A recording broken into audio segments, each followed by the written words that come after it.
Wir verlassen die Stadt Rio Grande in Richtung des offenen Atlantiks, wo wir in der folgenden Nacht die Grenzlinie zwischen Brasilien und Uruguay überqueren.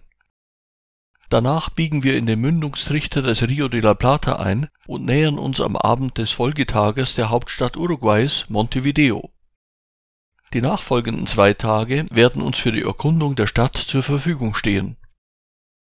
Da die Anlegestelle des Schiffes einen optimalen Direktzugang ins Stadtzentrum erlaubt, lässt sich die Altstadt perfekt zu Fuß besichtigen. Über die verkehrsfreie Fußgängerzone nähern wir uns zunächst dem Palacio Taranco und der schönen Plaza Zabala. Danach geht es weiter zur Plaza Constitución mit der sehenswerten Kathedrale und dem ehemaligen Rathaus Cabildo.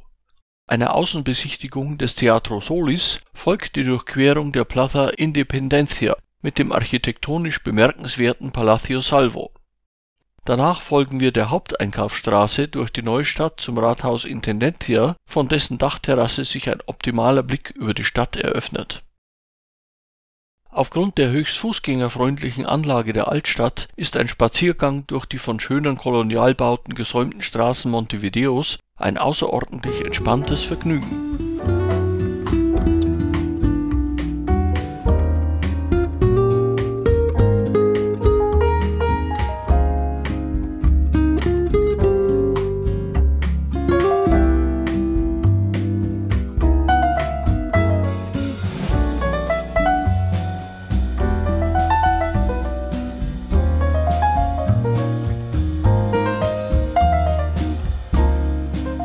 Nun haben wir den Taranco-Palast aus dem Jahre 1910 erreicht, welcher ursprünglich ein im Privatbesitz der Taranco-Brüder befindliches Wohngebäude war. Heute beherbergt es ein Museum für dekorative Kunst. Nur wenige Schritte weiter befindet sich die Plaza Zabala, wo der Gründer der Stadt, Bruno de Zabala, mit einem monumentalen Reiterdenkmal geehrt wird.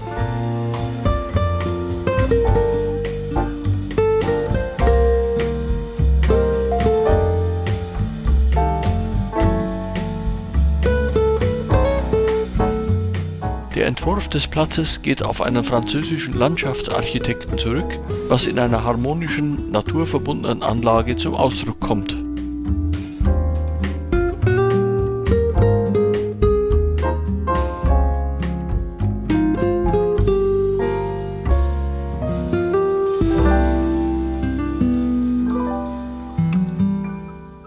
Danach setzen wir unseren Spaziergang durch die breiten Fußgängerstraßen in Richtung des nächsten der 3 markantesten Stadtplätze fort.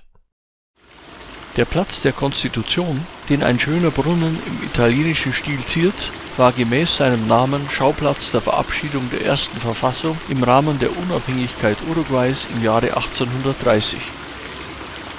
An der Ostseite des Platzes blickt man auf das Cabildo, das ehemalige Rathaus Montevideos, welches noch aus Kolonialzeiten stammt und heute als Stadtmuseum eingerichtet ist.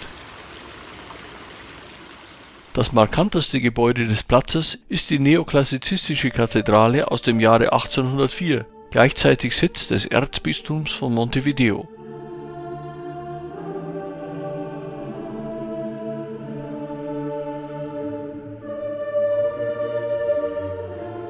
Der Innenraum ist reichlich mit Marmor und Fresken verziert.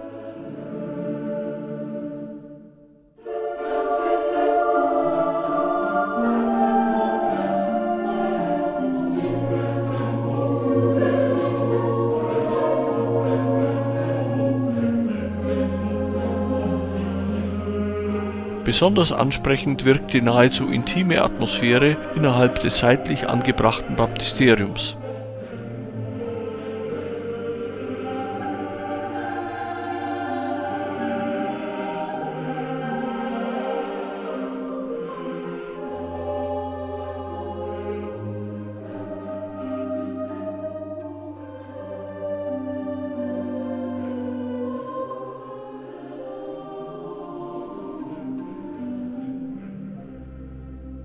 Auf dem Weg zur nächsten Plaza begegnen wir dem Teatro Solis aus dem 19. Jahrhundert, welches Ähnlichkeiten zur Mailänder Scala aufweist und zweitgrößtes Theater Südamerikas ist. Schließlich erreichen wir mit der Plaza Independencia den größten Platz Montevideos, den man durch ein Tor als Überbleibsel der ehemaligen Stadtmauer betritt. In der Mitte des mit Palmen bepflanzten Platzes befindet sich eine 17 Meter hohe und 30 Tonnen schwere Reiterstatue von General Artigas, des Wegbereiters der uruguayischen Unabhängigkeit. Am Ostrand des Platzes blickt man auf das Palacio Salvo, ein Art-Deco-Gebäude aus dem Jahr 1928, das mit einer Höhe von 105 Metern bis 1935 das höchste Bauwerk Südamerikas war und heute als Wahrzeichen der Stadt gilt. Nun folgen wir dem Verlauf der zentralen Allee des 18. Juli mit seinem vielfältigen Mix aus modernen und historischen Bauwerken.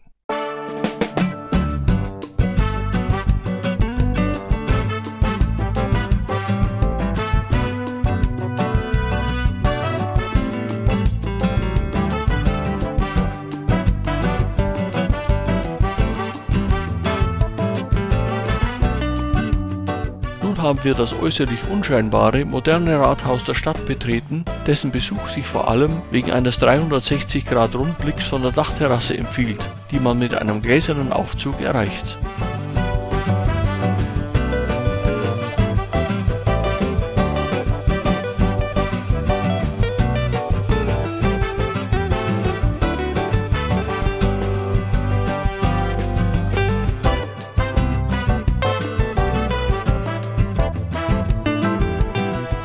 Als letztes fällt unser Blick auf den in der Ferne erkennbaren Palacio Legislativo, dem unser nächster Besuch gelten soll.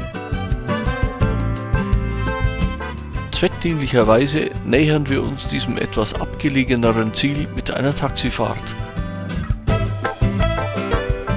Zunächst aber genießen wir noch die aussichtsreiche Abfahrt mit dem Aufzug.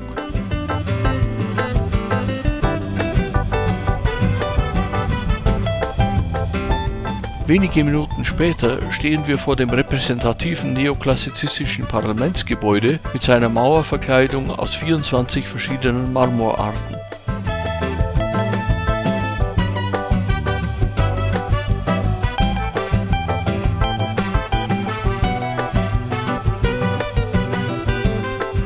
Direkt gegenüber fallen uns eine Reihe großformatiger Wandmalereien auf.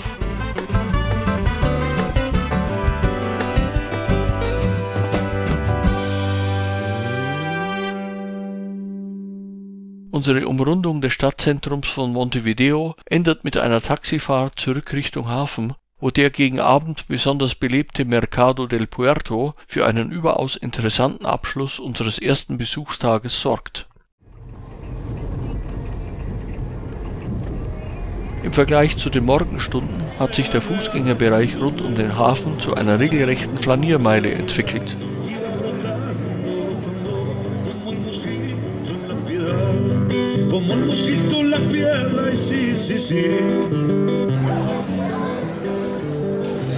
Ein Traum für Fleischliebhaber ist der Mercado del Puerto, wo nach Art des typisch uruguayischen Asados an allen Ecken und Enden gegrillt, gebrutzelt und gespeist wird.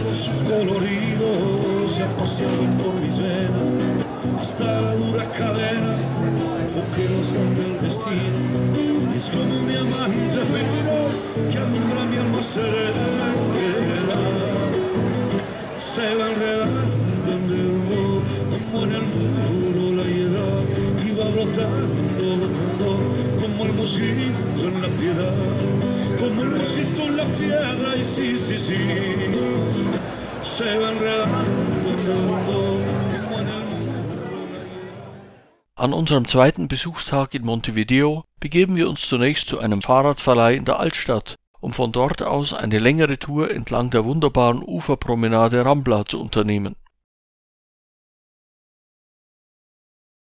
Zwischenziel und Wendepunkt unseres Ausflugs ist die südlichste Landzunge Montevideos mit dem Leuchtturm von Punta Carretas. Unweit des Hafens finden wir einen Bikeshop, von wo aus wir uns mit bequemen Citybikes auf den Weg entlang der Uferpromenade machen. Hier ist der Weg das Ziel und wir genießen auch ohne weiteres Sightseeing die beschauliche Fahrt entlang der Küste.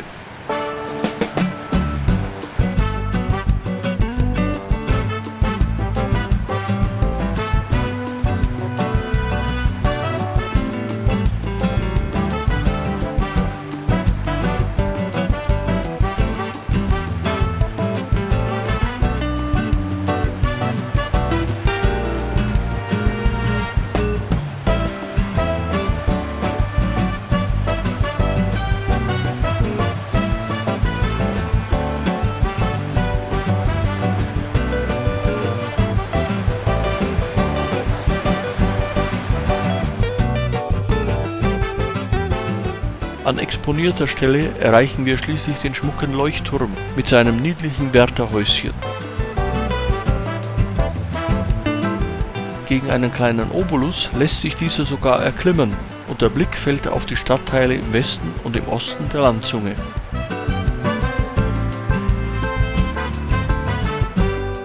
Anschließend unternehmen wir noch einen kleinen Abstecher zu dem in der Nähe befindlichen Rodaupark. Gemütlich geht es weiter auf verkehrsberuhigten Straßen. Der Rodaupark ist nicht nur als Grünanlage interessant, sondern auch wegen eines monumentalen Denkmals für den nach ihm benannten uruguayischen Schriftsteller José Enrique Rodó.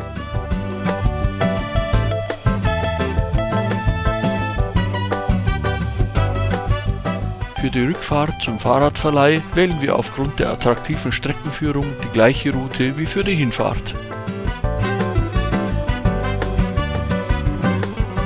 Danach geht es zum Schiff zurück und wir genießen die abendliche Ausfahrt aus dem Hafen mit dem schönen Blick zurück auf die Stadt.